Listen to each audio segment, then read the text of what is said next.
தமிழ்நாட்டிலிருந்து ஒரு அரசியல் கட்சி தலைவரை அழைக்க வேண்டும் என்ற சிக்கல் எழுந்தபோது திருமாவளவனை அழையுங்கள் என்று அடையாளப்படுத்தியவர் அண்ணன் பிரபாகரன் அவர்கள். புதுவை ரத்தினதுரை அவர்கள் கலை இலக்கிய கழகத்தின் தலைவர் அண்ணன் பிரபாகரனிடத்திலே போய் சொல்லுகிறார், மானுடத்தின் தமிழ் கூடல் ஒரு நிகழ்ச்சி நடத்தணும், தமிழ்நாட்டில இருந்து சில பேரை நாங்க அழைக்கணும், யார் யாரெல்லாம் அழைக்கலாம்னு போய் கேட்கறாங்க. நீ யார் யார முடிவு பண்ணிருக்கீங்க? நான் என்ன 4 பேரை முடிவு பண்ணிருக்கிறேன். அரசியல் இருந்து யார் அழைக்கிறது தெரியல, குழம்பி போயிருக்கிறோம், யாரை கூப்பிட்டாலும் பிரச்சனை வரும், என்ன பண்றதுன்னு தெரியல.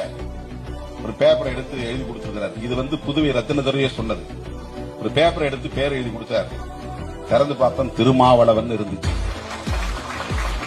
அதனாலதான் உங்களை நாங்க கூப்பிட்டோம்.